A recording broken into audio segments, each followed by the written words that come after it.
Okay, this is part 98 of Nos4a2. Triumph, one eternal Christmas Eve. Christmasland. The Wraith led her down the main boulevard, Gumdrop Avenue. As the car eased along, Charlie Mannix bopped on the horn 3 times and then 3 times again. Da da da, da da da, the unmistakable opening bars of Jingle Bells. Vic followed, shivering uncontrollably now in the cold, struggling to keep her teeth from banging together. When the breeze rose, it sliced through her shirt as if she wore nothing at all, and fine grains of snow cut across her skin like flecks of broken glass. The tires felt unsteady on the snow-slick cobbles. Gumdrop Avenue appeared dark and deserted, a road through the center of an abandoned 19th-century village. Old iron lampposts, narrow buildings with gabled roofs, and dark dormer windows, recessed doorways. Except as the Wraith rolled along, the gaslights sprang to life, blue flames sparkling in their frost-rimmed casements. Oil lamps lit themselves in the windows of the shops, illuminating elaborate displays. Vic rumbled past a candy store called Le Chocolatier, its front window showing off chocolate sleighs and chocolate reindeer and a large chocolate fly and a chocolate baby with the chocolate head of a goat. She passed a shop called Punch and Judy's, wooden puppets dangling in the window. A girl in a blue Bo-Peep outfit held her wooden hands to her face, her mouth open in a perfect circle of surprise. A boy in Jack Be Nimble short pants held an axe smeared luridly with blood. At his feet were a collection of severed wooden heads and arms. Looming behind and beyond this little town market were the attractions, as lifeless and dark as the main street had been when they entered. She spied the sleigh coaster, towering in the night like the skeleton of some colossal prehistoric creature. She saw the great-black ring of the Ferris wheel, and behind it all rose the mountain face, a nearly vertical sheet of rock frosted in a few thousand tons of snow. Yet it was the vast expanse above that grabbed and held Vic's attention. A raft of silver clouds filled fully half the night sky, and gentle, fat flakes of snow drifted lazily down. The rest of the sky was open, a harbor of darkness and stars, and hanging pendant in the center of it all, a giant silver crescent moon with a face. It had a crooked mouth and a bent nose and an eye as large as Topeka. The moon drowsed, that enormous eye closed to the night. His blue lips quivered, and he issued a snore as loud as a 747 taking off. His exhalation caused the clouds themselves to shudder. In profile, the moon over Christmasland looked very much like Charlie Mannix himself. Vic had been mad for many years, but in all that time had never dreamed or seen anything like it. If there had been anything in the road, she would have hit it. It took close to 10 full seconds to prise her gaze free from it. What finally caused her to look down was a flicker of motion at the periphery of her vision. It was a child standing in a shadowed alley between the old-time clock shop and Mr. Mannix's mulled cider shed. The clocks sprang to life as the Wraith passed them, clicking and ticking and talking and chiming. A moment later, a gleaming copper contraption sitting in the window of the cider shed began to huff, chuff, and steam. The child wore a mangy fur coat and had long unkempt hair, which seemed to indicate femininity, although Vic could not be entirely sure of gender. It had bony fingers tipped with long yellow fingernails. Its features were smooth and white, with a fine black tracery under the skin, so that its face resembled a crazed enamel mask devoid of all expression.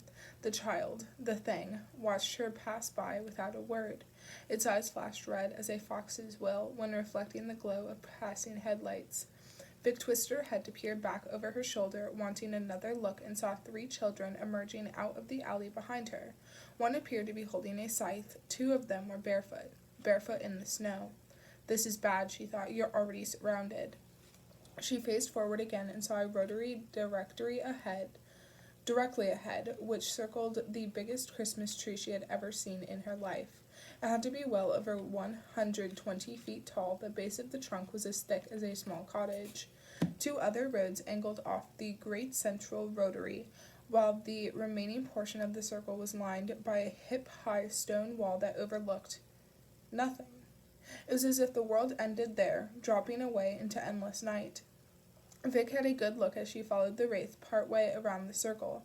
The surface of the wall glittered with fresh snow. Beyond was an oil slick of darkness, coagulated with stars rolling in frozen streams and impressionistic swirls. It was 1,000 times more vivid, as every bit as false as any sky Vic had ever drawn in her search engine books. The world did end there. She was looking at the cold, fathomless limits of Charlie Mannix's imagination. Without any warning, the great Christmas tree lit all at once, and 1,000 electric candles illuminated the children gathered around it. A few sat in the lowest branches, but most, perhaps as many as 30, stood beneath the boughs in night-dresses and furs and ball gowns 50 years out of date, and Davy Crockett hats and overalls and policeman uniforms. At first glance, they all seemed to be wearing delicate masks of white glass, mouths fixed in dimpled smiles, lips too full and too red. Upon closer inspection, the masks resolved into faces. The hairline cracks in these faces were veins, showing through translucent skin. The unnatural smiles displayed mouths filled with tiny, pointed teeth. They reminded Vic of antique china dolls. Mannix's children were not children at all, but cold dolls with teeth. One boy sat in a branch and held a serrated bowie knife as long as his forearm. One little girl dangled a chain with a hook on it. A third child, boy or girl, Vic could not tell, wielded a meat cleaver and wore a necklace of bloodied thumbs and fingers. Vic was now close enough to see the ornaments that decorated the tree. The sight forced the air out of her in hard, shocked breath. Heads, leather-skinned, blackened but not spoiled, preserved partially by the cold. Each face had holes where the eyes had once been. Mouths dangled open in silent cries. One decapitated head, a thin-faced man with a blonde goatee, wore green-tinted glasses with heart-shaped rhinestone-studded frames. They were the only adult faces in sight. The wraith turned at an angle and stopped, blocking the road. Vic dropped the Triumph into first gear, squeezed the brake, and came to a halt herself 30 feet away from it. Children began to spread out from beneath the tree, most of them drifting toward the wraith, but some circling behind her, forming a human barricade. Or inhuman barricade, as the case might be. "Let him go, Mannix," Vic shouted. It took all her will to keep her legs steady, shaken as she was from the mixture of cold and fear. The sharp chill of the night stung her nostrils, burned her eyes. There was no safe place to look. The tree was hung with every other grown-up unfortunate enough to find his or her way to Christmasland. Surrounding her were Mannix's lifeless dolls with their lifeless eyes and lifeless smiles. The door of the wraith opened and Charlie Mannix stepped out. He set a hat on his head as he rose to his full height, Maggie's fedora, Vic saw. He adjusted the brim, cocked it just so. Mannix was younger than Vic herself now, and almost handsome, with his high cheekbones and sharp chin. He was still missing a piece of his left ear, but the scar tissue was pink and shiny and smooth.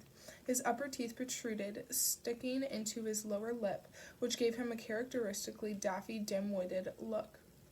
In one hand he held the silver hammer, and he swung it lazily back and forth, the pendulum of a clock taking away moments in a place where time did not matter. The moon snored. The ground shook.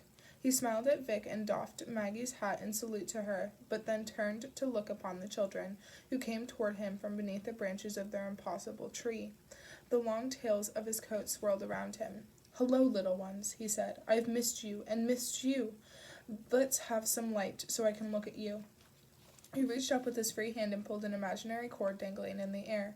The sleigh coaster lit up a tangled thread of blue lights. The Ferris wheel blazed. Somewhere nearby a merry-go-round began to turn, and music rang out from invisible speakers. Eartha Kitt sang her dirty, sweet, naughty, nice voice, telling Santa what a good girl she had been in a tone that suggested otherwise.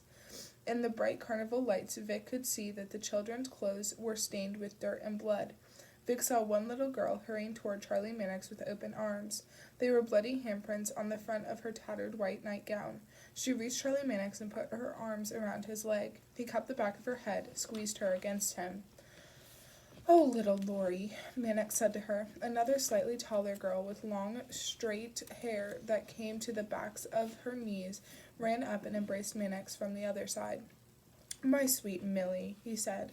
The taller girl wore the red and blue uniform of a nutcracker with crossed bandoliers over her thin chest. The girl had a knife stuck into her gold belt, its bare blade as polished and shiny as a mountain lake. Charlie Minnick straightened up but kept his arms around his girls.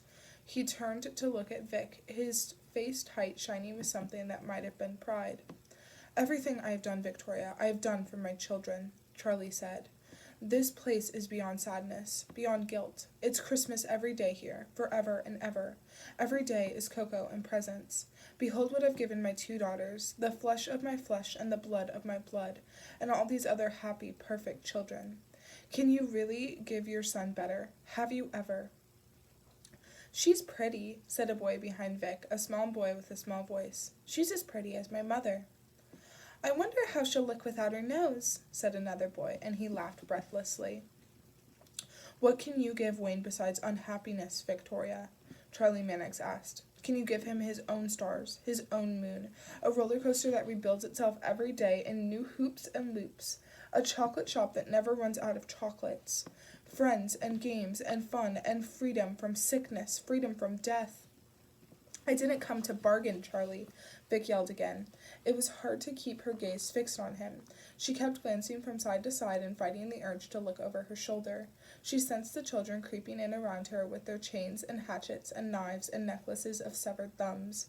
I came to kill you. If you don't give my boy back to me, all this will have to go. You and your children and this whole half-witted fantasy. Last chance. She's the prettiest girl ever, said the little boy with the little voice. She has pretty eyes. Her eyes are like my mommy's eyes. Okay, said the other boy. You can have her eyes, and I'll get her nose. From off in the dark under the trees came a crazed, hysterical singing voice. In Christmasland we'll build a snow girl, and make believe that she's a silly little clown. We'll have lots of fun with Mrs. Snow Girl, until the other kiddies cut her down. The little boy tittered. The other children were silent. Vic had never heard a more terrible silence. Mannix put his pinky to his lips, a faint gesture of consideration. Then he lowered his hand. Don't you think, he said, we should ask Wayne what he wants? He bent and whispered to the taller of his 2 girls. The girl in the nutcracker uniform, Millie, Vic thought, walked barefoot to the rear of the wraith. Vic heard shuffling to her left, snapped her head around, and saw a child not 2 yards away. It was a plump little girl in a matted white fur coat, open to show she wore nothing beneath except a filthy pair of Wonder Woman panties.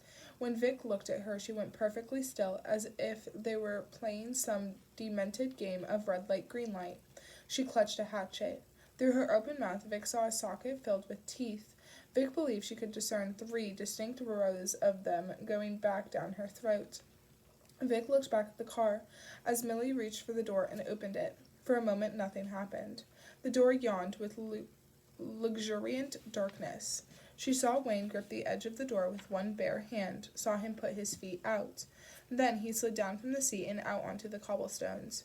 He was gape-mouthed with wonder, looking at the lights, at the night.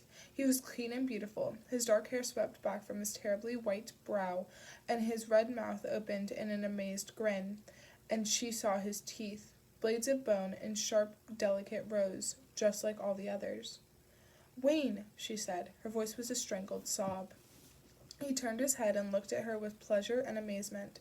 Mom, he said. Hey, Mom, isn't it incredible? It's real. It's really real. He looked over the stone wall into the sky at the great low moon with its sleeping silver face. He saw the moon and laughed. Vic could not remember the last time he had laughed so freely, so easily. Mom, the moon has a face. Come here, Wayne, right now. Come to me. We have to go. He looked at her, a dimple of confusion appearing between his dark eyebrows. Why? He said. We just got here. From behind him, Millie put an arm around Wayne's waist, spooning against his back like a lover. He twitched, looking around in surprise, but that went still as Millie whispered in his ear. She was terribly beautiful, with high cheekbones and full lips and sunken temples. He listened intently, eyes wide, then his mouth widened to show even more of his bristling teeth. Oh, you're kidding! He looked at Vic in astonishment. See, she says we can't go. We can't go anywhere because I have to unwrap my Christmas present. The girl leaned in and began to whisper fervently into Wayne's ear. Get away from her, Wayne, Vic said. The fat girl in the fur coat shuffled a few steps closer, was almost close enough to plunge the hatchet into Vic's leg. Vic heard other steps behind her, the kids moving in. Wayne gave the girl a puzzled sidelong look and frowned to himself, then said, "Sure, you can help unwrap my present. Everyone can help. Where is it? Let's go get it, and you can tear into it right now." The girl drew her knife and pointed it at Vic.